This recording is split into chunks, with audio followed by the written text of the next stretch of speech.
This is a lesson for a ninth grade English 1 class. The Oklahoma standard, which this lesson will support, is 93R4.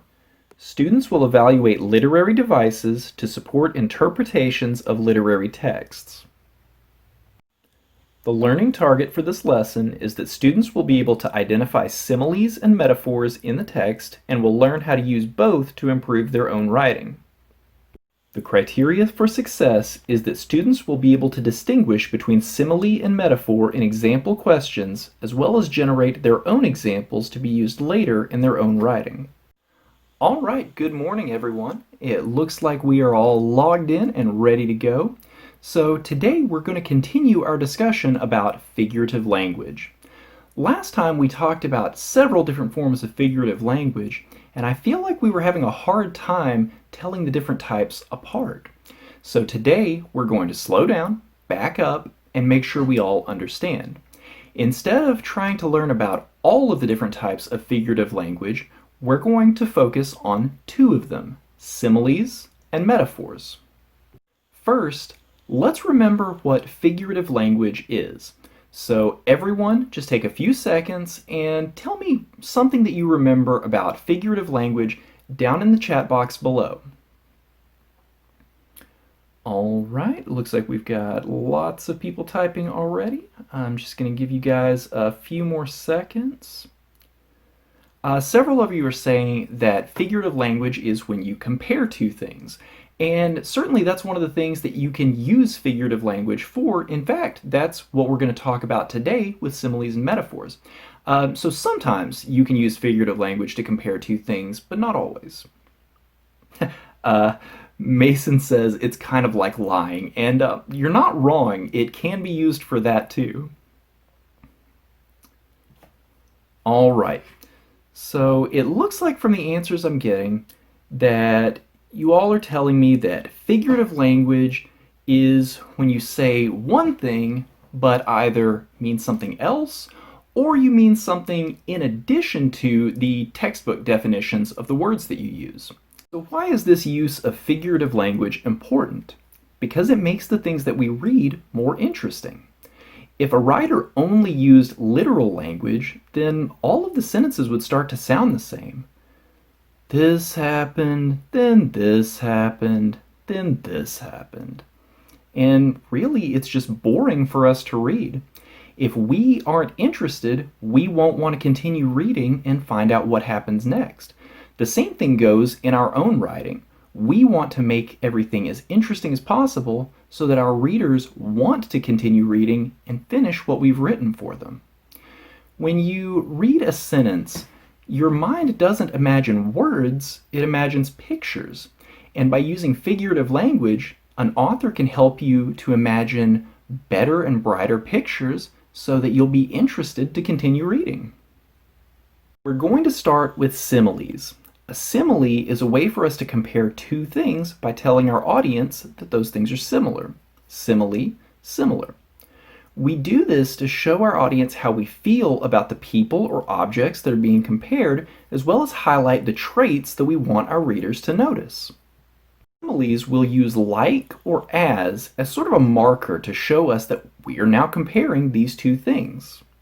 Remember that if we are comparing things that are very similar to begin with, it might not be figurative language at all, but just literal language. For example, if we say a person is as tall as a basketball player, well, that's not really figurative language because that's something that may just be true about that person. They may really be as tall as a basketball player. On the other hand, if we say this person is as tall as a tree or as tall as a skyscraper, now we're using figurative language because no one can be as tall as a skyscraper. Let's look at a few examples. The clouds were like marshmallows. We're comparing two very different things here, clouds and marshmallows. What does this comparison tell us about these particular clouds? Somebody tell me in the chat box down below. They're white, sure. Fluffy, they're poofy. Kylie says they're delicious. That's a good one. That lets us imagine that you can reach out and just take a bite out of these clouds. See, the sentence didn't use any of those words, but your brain picked up on the comparison and told you how a cloud can be similar to a marshmallow. Here's another one. I am as grumpy as a bear when I wake up in the morning. See, I could have just said, I am grumpy, but I wanted to make my sentence more interesting. So I gave you something to imagine while you were reading the sentence. Now let's shift gears and talk about metaphors. Metaphors are also a way to compare two different things, but we don't say those things are similar, we say that they're the same. Metaphors don't use like or as, so sometimes they can be harder to pick out than similes. Let's look at those same examples, but with metaphors instead of similes. Clouds were fluffy marshmallows in the sky. Should we take this sentence literally? Probably not. We know that marshmallows usually don't go up into the sky, so it's safe to assume this is more figurative language. Just like with the simile, we don't have to guess what these clouds look like. Are these dark, scary storm clouds? No, these are big, soft, white marshmallow clouds. Here's the other example. I am a grumpy bear when I wake up in the morning. Again, I'm telling you how grumpy I am. But I'm not telling you I'm like a bear, I'm telling you that I am a bear. Whichever of these will be more effective in your own writing is up to you, but try to switch it up and use both when writing. One last thing about your own writing. There are some similes and metaphors that may be overused. You are my sunshine. He was as hungry as a horse. These aren't bad examples of figurative language. In fact, we know exactly what they mean. But because we hear them all the time, they can be boring to read. So when we write, try to think of comparisons no one has ever thought of before. This will help to make your writing more interesting and make your readers want to continue reading. To finish up, we've got a two-part assignment for today. The first part is a worksheet that I've uploaded to Google Classrooms. Now, don't worry, it's a short one. It's only 9 questions long. For each question, your job is to read a sentence and decide if it is a simile, a metaphor, or if it's just literal language. Remember that if it makes a comparison between two things that are already very similar, it's probably just literal language. But if it compares two things that are very different, then you're looking at either a simile or a metaphor. And I want you to go back and look at the sports hero essay that you wrote last week. From that essay, I want you to find one simile or metaphor and figure out which it is. If you didn't use any similes or metaphors in that essay, that's okay too. Instead, make up a new simile or metaphor that you could have used in that essay. Hang on to these, make a note of them, and then we're going to talk about them next time.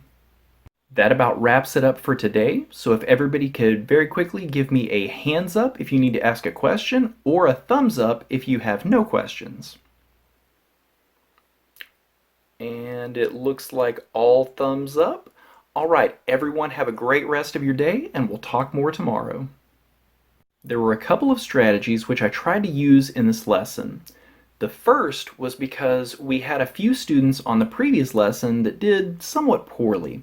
I felt that was because they were intimidated by the material and they were choosing just not to engage with the material rather than risk being embarrassed if they didn't know the correct answer.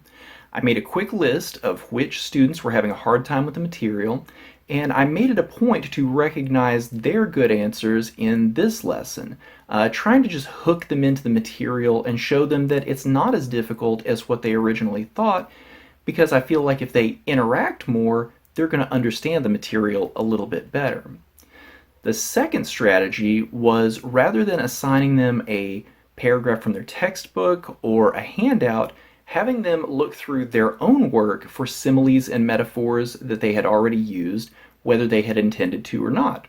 And if they didn't use similes and metaphors, that's okay. Now they had a chance to go back to that previous work and add in similes and metaphors now that they understood them a little bit better. In closing, I just want to say thank you for this opportunity, and thanks for taking the time out of your day to watch this interview.